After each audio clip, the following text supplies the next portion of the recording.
salue Marie, comblée de grâce, le Seigneur est avec vous. Vous êtes bénie entre toutes les femmes, et Jésus, votre enfant, est béni. Seja bem-vindo a mais esse momento, nosso terceiro ensino sobre a questão de gênero, depois de passar pelo elemento histórico, pelas principais teses que são sustentadas dentro dessa teoria, feita a distinção entre gênero enquanto ideologia e enquanto não ideologia, né? E depois de passar no ensino anterior sobre também alguns pronunciamentos oficiais da Igreja sobre a matéria, nós vamos dar continuidade a essa explanação desse terceiro ensino.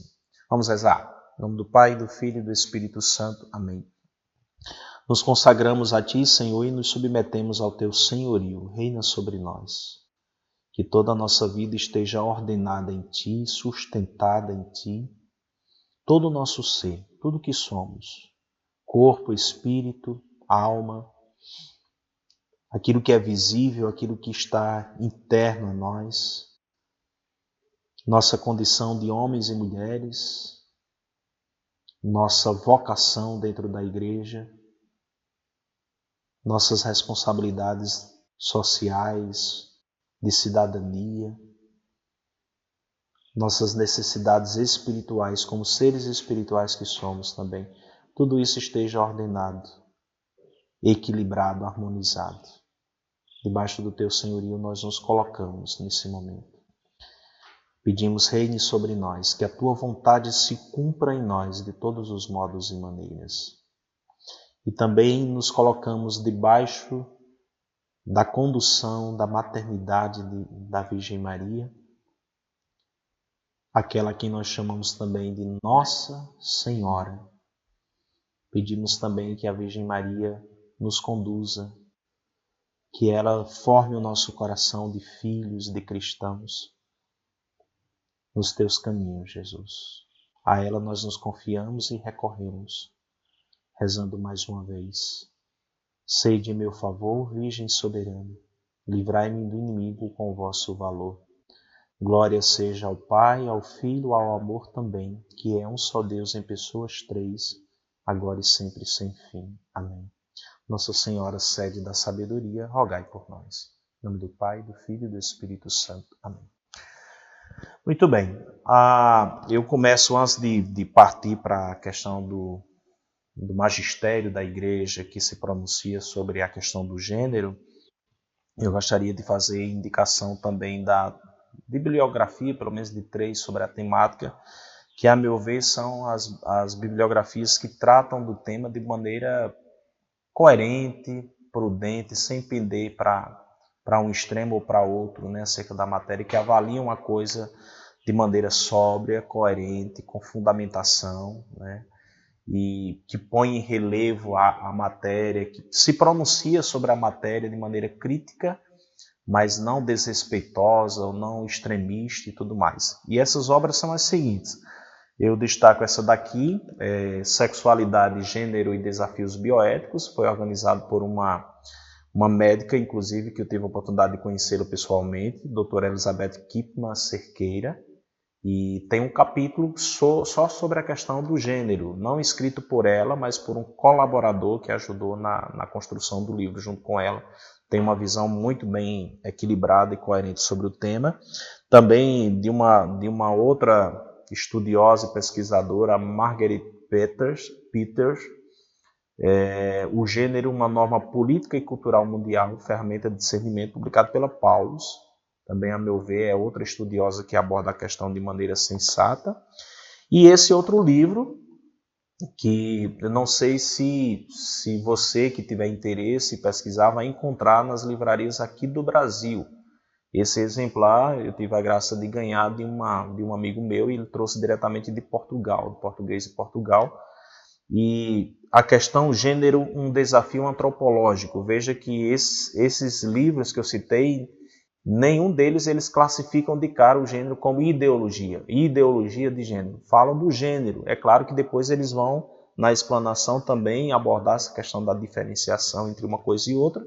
E o Aristide Fumagalli, ele é um italiano, teólogo moral, né, formado em teologia moral, doutor em teologia moral, que aborda também o gênero dentro da perspectiva da antropologia cristã. Então são 3 livros que eu indicaria demais se você deseja estudar a temática de uma maneira sóbria, né, prudente, com calma, sem cair já numa espécie de extremismo, de ataque direto à questão. Leia o tema, inclusive escute o que os teóricos dizem para depois fazer uma avaliação sóbria, sensata, crítica e não entrar de cara já criticando toda a teoria em si. É importante dizer que uma das coisas que o feminismo, por exemplo, pleiteou desde o início e que é legítimo pretender, que é a questão da igualdade, isso aqui inclusive é um valor defendido pela fé cristã católica, pelo magistério da igreja. O problema é que como o feminismo pleiteou se chegar a essa finalidade, veja, a finalidade é a igualdade entre homem e mulher. Isso aqui é uma finalidade também que a fé cristã defende. Agora, os caminhos pelos quais o feminismo pleiteou caminhar, isso aqui para a fé cristã não foram os caminhos, nem são os caminhos adequados. Por exemplo, eliminando as diferenças sexuais ou destruindo a família. Isso aqui não é o caminho, né? A fé cristã também visa a igualdade entre homem e mulher, mas um dos caminhos é valorizando a complementaridade e a igual dignidade que existe entre eles. Não só no seu magistério, no ensino, mas também na maneira como se vive a relação homem e mulher dentro da igreja à luz da fé cristã. Mas a finalidade também é partilhada pelo cristianismo, né? Então, só para entender um pouco também dessas nuances de que o objetivo de fundo não está em desacordo com a fé cristã. Por isso que eu digo, é importante escutar também os teóricos, mesmo que a gente discorde das opiniões deles, muitos deles serão muito extremistas e radicais e muito agressivos até à família, à antropologia cristã, mas escutemos, leiamos o que eles dizem e depois a gente faz nossa ponderação e nossa consideração crítica do pensamento, né? Então é muito importante essas visões equilibradas e eu citei pelo menos esses 3 autores como fontes de referência para uma possível pesquisa, tá bom? Então vamos continuar acerca do tema que estamos desenvolvendo, que é o magistério da igreja começa a intervir, começa a pronunciar-se sobre a questão do gênero. Disse no ensino anterior. Provavelmente um dos primeiros pronunciamentos oficiais foi em 1997, feito pelo cardeal Ratzinger, prefeito da Congregação para a Doutrina da Fé, numa entrevista que ele concedeu e que deu à luz depois o livro Sal da Terra, onde ele toca sobre a temática. Depois de eleito Papa, ele retoma essas temáticas por diversas vezes dentro do seu magistério. Citei 2008 e 2012 em discursos à Cúria Romana, onde ele fala sobre a necessidade de uma nova ecologia do homem, onde ele fala sobre o gênero como uma nova filosofia da sexualidade e que alerta de que a pretensão de se emancipar completamente do elemento da natureza biológica do sexo seria uma maneira também de emancipar-se do Criador e da criação, né? Beleza. Além, antes de entrar em Francisco, né, no magistério atual, no papado atual, além dos papas, eu disse no ensino anterior, João Paulo II, até onde eu sei, não se pronunciou diretamente sobre o tema, mas durante o pontificado dele, alguns organismos que nós chamamos de dicastérios do Vaticano, alguns organismos se pronunciaram também sobre a aprovação dele. É provável até que ele tenha talvez solicitado isso do dicastério ou não, né? O dicastério trouxe em pauta essa temática, mas teve o referendo do Papa. Um dos primeiros dicastérios na época, Pontifício Conselho para a Família. É um dicastério que atualmente está unido com outros, me parece que é Família, Vida e Leigos. O Papa Francisco juntou 3 dicastérios que antes eram separados, juntou esses 3, né? E em 26 de julho do ano 2000, portanto ainda no pontificado de João Paulo II, o Pontifício Conselho publica um texto chamado Família, Matrimônio e Uniões de Fato. E o número 8 desse texto, Família, Matrimônio e Uniões de Fato, o número 8 é dedicado a essa questão do gênero, né? Não vou ler todo o número 8, mas algumas frases desse texto. Diz assim: dentro de um processo que se poderia denominar de gradual desestruturação cultural e humana da instituição matrimonial, não deve ser subestimada a difusão de certa ideologia de gênero. Aqui o texto classifica já diretamente o gênero como ideologia. Ser homem ou mulher, diz o texto, número 8, não estaria determinado fundamentalmente pelo sexo, mas pela cultura. Com isto se atacam as próprias bases da família e das relações interpessoais. Ano 2000. Quando é no ano de 2004, outro organismo do Vaticano chamado Congregação para a Doutrina da Fé. Isso aqui permanece ainda somente, né, Congregação para a Doutrina da Fé. Família foi unida à vida e leigos, me parece, como eu disse, mas Congregação para a Doutrina da Fé permanece ainda de castério único, né? 31 de maio de 2004, Ratzinger ainda prefeito, né, porque ele permaneceu prefeito da Congregação para a Doutrina da Fé, desde quando foi nomeado para isso até a eleição dele como Papa, e ele permaneceu à frente desse organismo. E aí a Congregação para a Doutrina da Fé publica um documento intitulado Carta aos Bispos da Igreja Católica sobre a colaboração do homem e da mulher na Igreja e no mundo. É um título longo, como se vê, e basicamente a abordagem do texto é iluminando à luz da teologia, à luz da revelação cristã, a questão do gênero. Inclusive Ratzinger, como um excelente teólogo que foi também, ele dá bases teológicas, inclusive partindo da teologia bíblica, né, colocando quem é o homem, quem é a mulher, por que Deus, no plano original de Deus, Deus quis que houvesse essa díade, ele chama díade original, né, masculino e feminino. Por que Deus quis assim? Qual a finalidade? Quem é o homem, quem é a mulher, à luz da antropologia bíblica? Então ele vai dando fundamentações para depois de colocar essas bases bíblico-teológicas acerca dessa condição de homem e de mulher, ele faz então uma abordagem direta acerca da questão do gênero e faz, obviamente, uma crítica acerca da teoria, inclusive demonstrando e mostrando quais são os seus pontos fracos, né, acerca da teoria. Como diz o próprio título, os destinatários dessa carta são os bispos. Então ali se vê nitidamente em 2004 que a intenção da Congregação para a Doutrina da Fé era formar os pastores acerca dessa teoria. Começar por eles para que depois também eles pudessem formar outros, por exemplo, o seu clero e os fiéis com quem eles têm contato, né? Então esse texto é de 2004 e foi emitido pela Congregação para a Doutrina da Fé. 2020, Conselho Pontifício para a Família. 2004, Congregação para a Doutrina da Fé.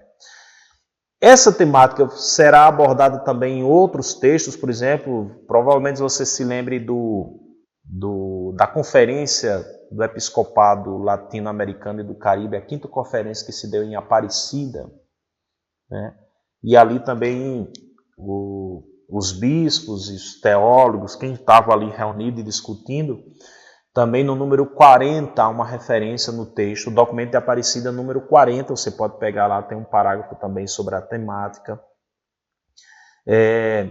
2005, no relatório final do Sínodo dos Bispos sobre a Família, também há referência à temática do gênero. Então, enfim, há uma série de pronunciamentos oficiais da Igreja sobre essa questão. E há muito material. É provável que você que me assiste agora nem conheça tanto, porque talvez seja pouco divulgado em termos de magistério. Mas teve uma época, acho que uns 2 anos, em que eu me dediquei diretamente a pesquisar sobre pronunciamentos do magistério acerca da questão do gênero, e eu encontrei muito material, mas muito material mesmo. Dos papas, dos organismos do Vaticano e também de bispos aqui do Brasil, conferências episcopais e assim por diante. Mas dentro desse processo de pronunciamento da Igreja acerca da temática gênero, eu considero como uma novidade, digamos assim, esse texto, que que eu falei, 2000, Pontifício Conselho para a Família. 2004, Congregação para a Doutrina da Fé, um texto exclusivamente sobre a temática. Só que, no ano de 2019, já sobre o pontificado do Papa Francisco, portanto, um outro organismo, chamado Congregação para a Educação Católica, publica um texto que eu acho assim, de grande novidade dentro da abordagem do gênero. Por que eu acho uma grande novidade? Até então, sempre que os papas se pronunciavam sobre essa teoria, ou que organismos como Pontifício Conselho para a Família, Congregação para a Doutrina da Fé se pronunciavam sobre a teoria, basicamente, e Francisco também sempre fez isso ao longo do seu pontificado, vamos chegar lá, basicamente o gênero foi sempre classificado como ideologia. Então o próprio Papa Francisco, por exemplo, foi um dos que, sempre que ele se refere à teoria, ele se refere o gênero enquanto ideologia, essa dimensão mais radicalizada e essa emancipação da dimensão sociocultural da dimensão da natureza ou dimensão biológica, né? Desse divórcio, conforme eu falei agora há pouco. E por que eu acho novidade? Por dois fatores. O último texto completo e oficial da Igreja Católica sobre a questão gênero tinha sido 2004. Esse que eu citei, da Congregação para a Doutrina da Fé. Ali pertinho do fim do pontificado de João Paulo II. Ele faleceu em 2005. Congregação para a Doutrina da Fé. Era a questão do gênero abordado sob a perspectiva da doutrina da fé. O que estava ou não estava em coerência com a doutrina católica, né? Então, o próprio fato de ser esse organismo que se pronuncia sobre a matéria já diz por si só qual é a finalidade de abordagem, dizer o que está de acordo ou não com a doutrina católica, com a doutrina da fé. Em 2019, quem se pronuncia sobre a questão gênero já não é mais a Congregação para a Doutrina da Fé, nem é mais o Pontifício Conselho para a Família. É a Congregação para a Educação Católica. Portanto, a temática agora ela é abordada sob a perspectiva educacional. Quer dizer que o texto da Congregação para a Doutrina da Fé e o parágrafo número 8 do texto do Pontifício Conselho para a Família, isso não tem importância nenhuma? Claro que tem.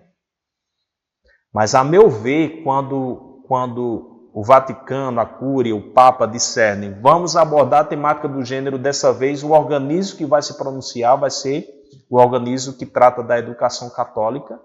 Eu vejo aqui uma ampliação de perspectiva e uma ampliação do debate.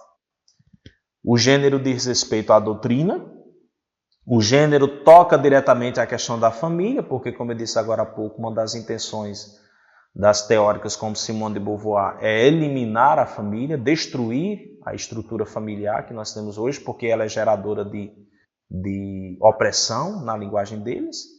Mas o gênero também é uma temática que diz respeito ao processo educacional. E a igreja também está ligada acerca disso. A igreja também tem interesse pela educação. Até porque a Igreja Católica foi uma das pioneiras no campo da educação. Desde escolas, né, creches, a também universidades. Se você conhece um pouco da história da igreja, sabe disso. E agora, em 2019, é a Congregação para a Educação Católica quem se pronuncia sobre a temática gênero. Dessa vez,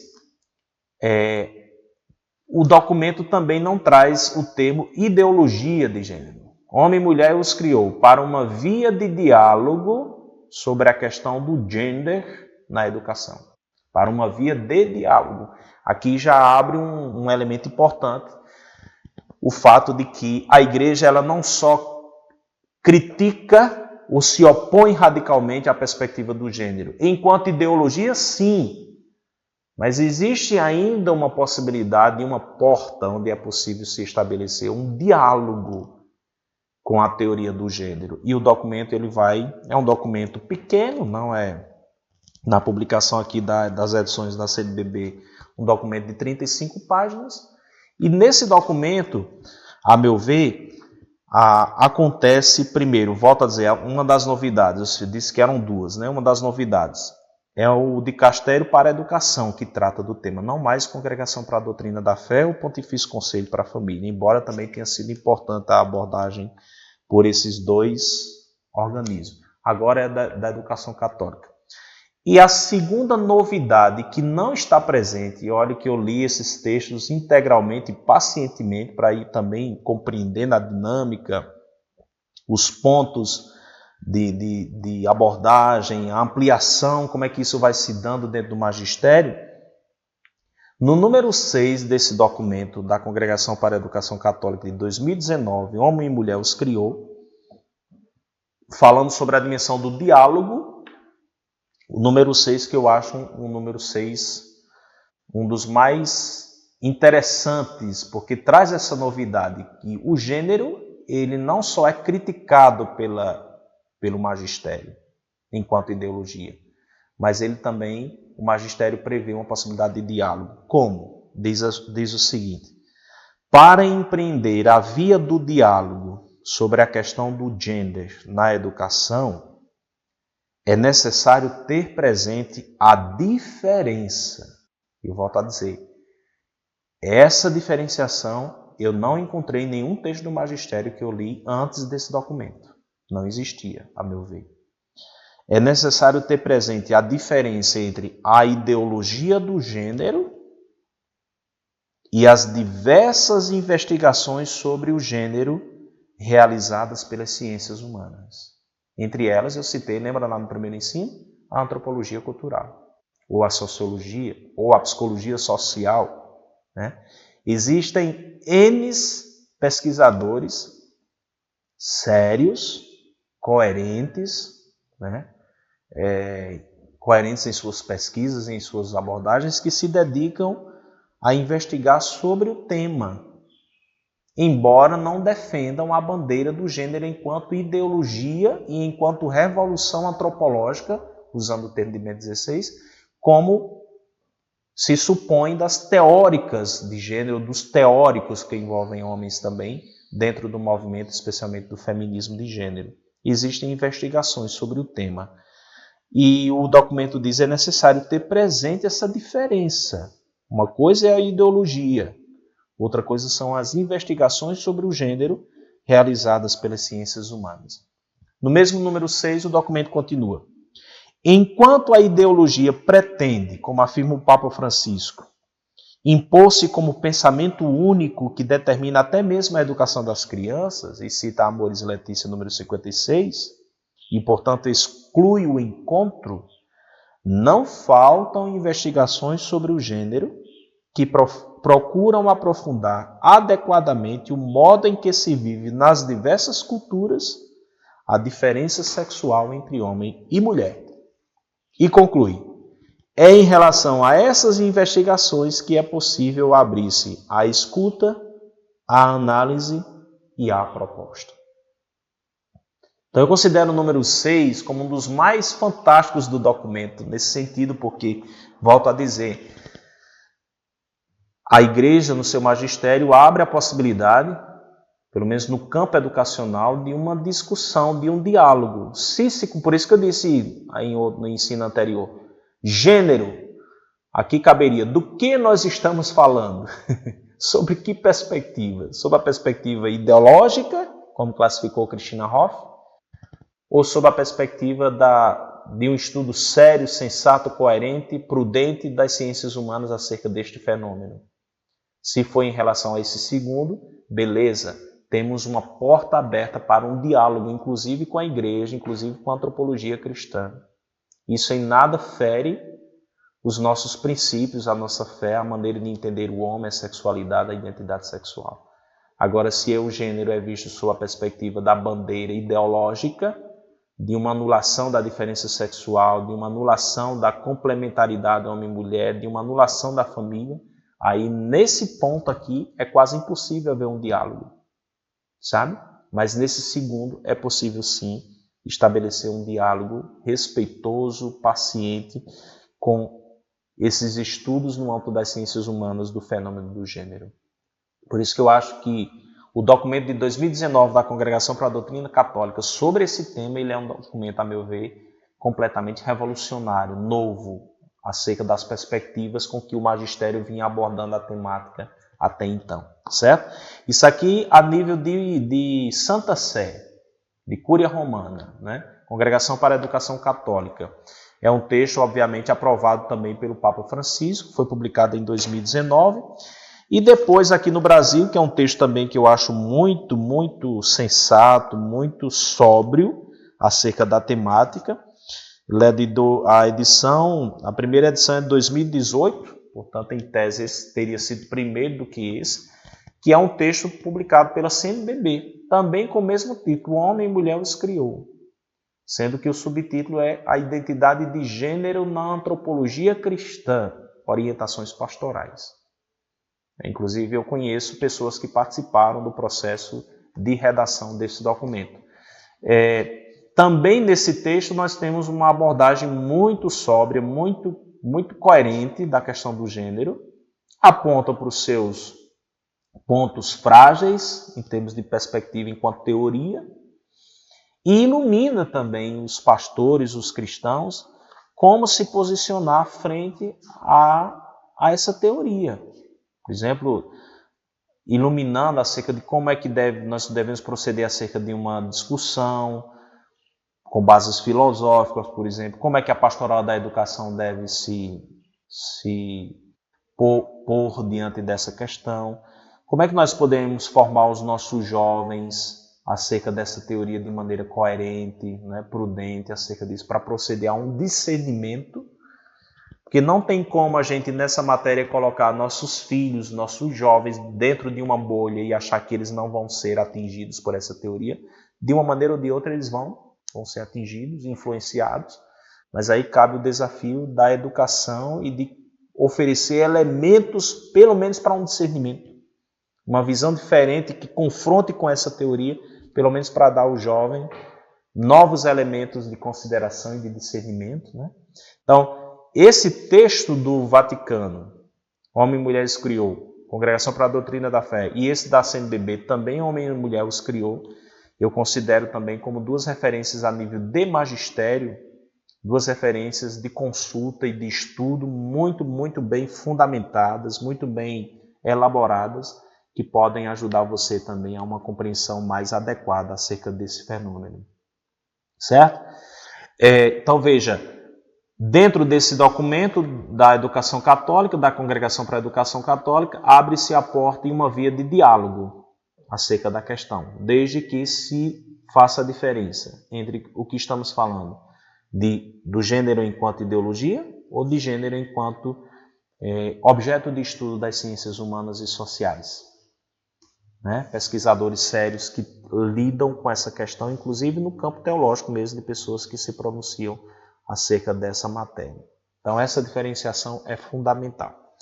Quando a gente vem para o magistério do Papa Francisco, nós encontramos também diversos momentos em que o Papa se pronuncia sobre o gênero e, diferentemente deste documento, que também foi aprovado por ele, sempre que o Papa critica a teoria do gênero, é muito importante fazer essa distinção. O Papa está levando em consideração o gênero enquanto ideologia, enquanto aquilo que é pleiteado e defendido pelo movimento, sobretudo pelo movimento feminista, o chamado feminismo de gênero.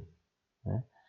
Então se você for consultar os pronunciamentos do Papa em diversos momentos acerca do gênero, é sempre nessa perspectiva da crítica à teoria do gênero, porque ele aborda a questão sempre sob a perspectiva da ideologia, né? E não de um tema estudado seriamente pelas ciências humanas, conforme apresentou o documento da Congregação para a Educação Católica.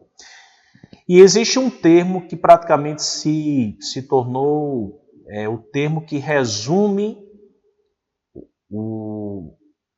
a maneira como o Papa Francisco define a ideologia de gênero, que é um termo que sempre, mesmo quando ele não cita a questão do gênero em um pronunciamento, mas usa esse termo, já fica claro que ele está se referindo à questão do gênero. E esse termo é colonizações ideológicas. Esse é um termo provavelmente cunhado por ele, que define a questão do gênero. Sempre que o Papa disser existem colonizações ideológicas, pode ter certeza de que ele está se referindo à questão do gênero. E ele já se pronunciou diversas vezes sobre a matéria. Muitos pronunciamentos, que é impossível citar aqui todos, né? Mas você vai perceber quando você encontrar essa expressão, ele está se referindo diretamente à questão do gênero. E o próprio termo colonizações. Colonização, o que significa? Alguém que, imaginemos aqui o processo de colonização do nosso país, né? Quando os portugueses e os europeus chegam aqui no nosso país. Colonizar, trazer elementos da cultura deles, né? De certa maneira impor sobre nós, invadir um território que não é deles. Então, tudo isso que está subjacente ao termo colonização. Ideologia, relacionada a uma ideia, a uma categoria de pensamento, conforme eu expliquei em ensinos anteriores. O Papa está dizendo, as colonizações ideológicas têm por finalidade impor um pensamento, uma ideia sobre nós, que na verdade não é a nossa ideia, não é o nosso pensamento. E faz isso principalmente utilizando a ferramenta das políticas públicas e também do processo pedagógico, educacional, né? Sobretudo de crianças e adolescentes e tudo aí, que é uma questão ampla também de ser discutida. Então o Papa Francisco se refere muitas vezes a isso, critica inclusive governos que condicionam ajudas financeiras a países mais pobres, condicionam a agenda de gênero. Ele tem conhecimento de que acontece isso também. Populações mais ricas que dizem, tudo bem, eu vou enviar financiamento para determinado país, que é mais pobre e mais necessário. Uma verba para ser aplicada à educação. Agora, para que essa verba seja aplicada à educação, para que o país receba, uma das condições que nós impomos é que a perspectiva do gênero se torne tema das abordagens pedagógicas nas escolas. Então, existem países que fazem isso. O Papa faz uma crítica a isso, né? Ele diz, por exemplo, no discurso de janeiro de 2015, ele diz, quanto à colonização ideológica, direi apenas um exemplo que eu mesmo constatei. 20 anos atrás, em 95, uma ministra da Educação pedira um grande empréstimo para construir escolas para os pobres. Deram-lhe um empréstimo com a condição de que nas escolas, não era nem doação, era empréstimo, né? Deram-lhe um empréstimo com a condição de que nas escolas houvesse um livro para as crianças de certo grau de escolaridade. Era um livro escolar, didaticamente bem preparado, onde se ensinava a teoria do gênero. Esta senhora precisava do dinheiro do empréstimo, mas havia aquela condição. Sagaz, esperta, né? Disse que sim e fez preparar outro livro, tendo dado os dois, e assim resolveu o problema. Então a ministra da Educação foi muito esperta quanto a isso, mas tem muitas que não são e acabam se submetendo a esse determinado tipo de exigência. Então, o Papa Francisco, colonização ideológica, né? Fala sobre isso, por exemplo, em 14 de junho de 2015, 25 de setembro também do mesmo ano, 15 de fevereiro de 2016, 27 de julho de 2016, 1º de outubro e 2 de outubro de 2016. Então, uma série de ocasiões em que o Papa se pronuncia a respeito do gênero e sempre classificando-o de colonização ideológica. Então, se tornou um tema bem conhecido dentro do Magistério do Papa para se referir à questão do gênero, sempre criticando em forma de ideologia, certo? E para terminar, é importante dizer, não é suficiente a gente ficar assustado com a teoria, a gente ficar revoltado, indignado com a questão, ou simplesmente tentando proteger como uma bolha os nossos jovens e os nossos filhos, porque, como eu disse, isso já está diluído, isso já está disseminado na nossa cultura, né? Então, nossas crianças, nossos jovens, que serão futuros jovens e adolescentes, mas também nossa juventude e até os adultos, mais cedo ou mais tarde vão ter contato com esse tipo de teoria. Na escola, no ambiente de amizades, dentro da família, pelas mídias. Então, é impossível você imaginar que vai conseguir proteger radicalmente esse público dessas teorias. Qual é, digamos assim, o caminho que nós devemos ter frente a isso? Volto a dizer, é o caminho primeiro, do testemunho, de sermos referências felizes, ordenadas, equilibradas na vivência da nossa condição, da nossa identidade masculina, da identidade feminina, testemunhando com a própria vida que isso é um bem, que isso é um dom de Deus, não é uma opressão, não é um elemento dado arbitrariamente que nós temos que se submeter a ele de má vontade, mas é um dom de Deus e que devemos isso ao Criador, como cristãos entendemos isso. Mas também, tanto quanto possível, dialogar, dar novas categorias de pensamento, de possibilidades de leitura, né? Demonstrar até do ponto de vista intelectual, filosófico, as fragilidades dessas teorias. Muitas delas não têm base nem mesmo na biologia, na biogenética, na medicina, muitas delas não têm. Né?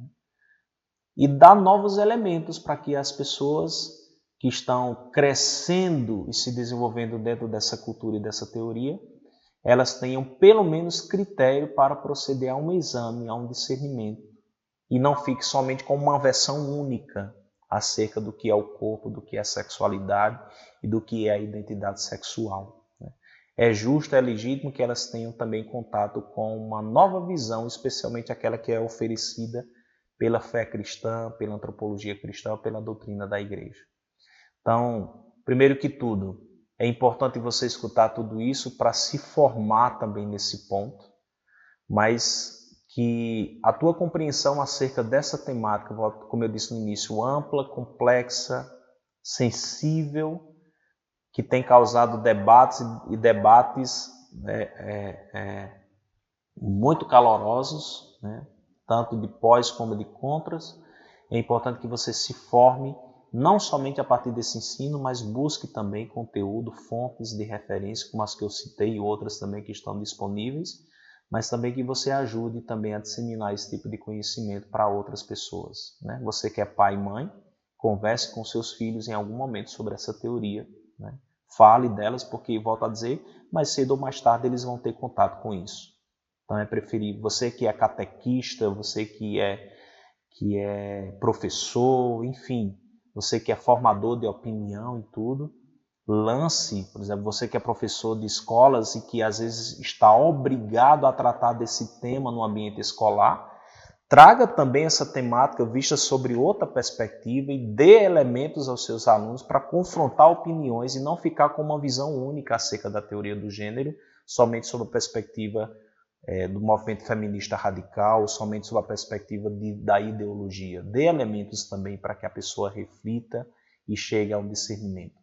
Mas eu concluo dizendo, principalmente, que a igreja, como eu já disse em outras vezes, que a igreja esteja aberta, como uma espécie de hospital de campanha, como disse o Papa Francisco, esteja aberta e atenta a todas as pessoas que serão também feridas, fragilizadas, bombardeadas na sua identidade por conta da teoria de gênero. E eu digo para você também, como alguém que lida com a pastoral diariamente, eu digo para você, não são poucos os que batem à nossa porta, feridos, confundidos e às vezes até destruídos na sua identidade, na sua dignidade por conta dessas teorias, influenciados por ela. É um dever nosso da igreja, dos cristãos, oferecer ajuda. Não só no discurso, não só na catequese, mas também no apoio, no amparo, no acolhimento dessas pessoas e ajudá-las a curar suas feridas e a se reencontrarem como homem, como mulher. É um dever da igreja.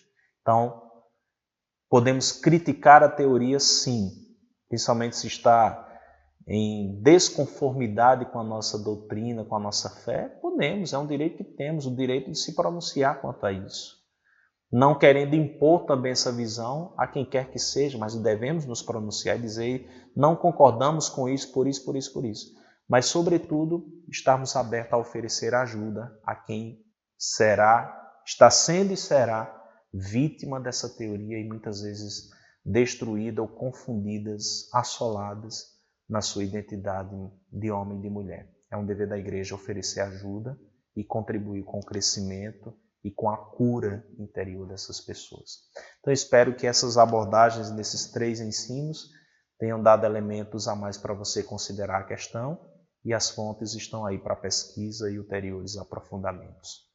Terminamos mais uma vez colocando nossa vida e a vida de todas essas pessoas que são atingidas pela teoria do gênero e confundidas muitas vezes na sua identidade sexual, que trazem conflitos, que aumentam ainda mais conflitos, crises, angústias nesse campo por causa da teoria do gênero.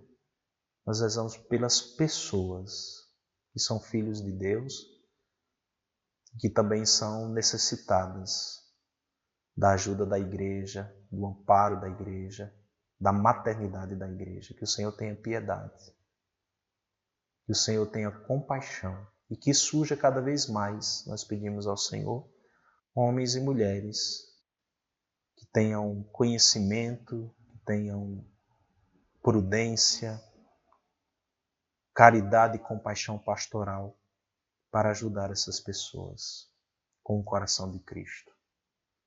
E a Ti, Virgem Maria, também colocamos todos esses filhos diante de Ti e pedimos, cuida de cada um como cuidastes de Jesus. Salve, Rainha, Mãe de Misericórdia, vida, doçura e esperança nossa, salve. A vós bradamos os degradados filhos de Eva, a vós suspiramos, gemendo e chorando neste vale de lágrimas. Eia, pois, advogada nossa, esses vossos olhos misericordiosos a nós volvei, e depois desse desterro mostrai-nos Jesus. Bendito é o fruto do vosso ventre. Ó clemente, ó piedosa, ó doce sempre Virgem Maria, rogai por nós, Santa Mãe de Deus, para que sejamos dignos das promessas de Cristo. Amém. Nossa Senhora, sede da sabedoria, rogai por nós. Em nome do Pai, do Filho e do Espírito Santo, Deus o abençoe e guarde. Até mais. Sainte Marie, Mère de Dieu, priez pour nous, pauvres pécheurs,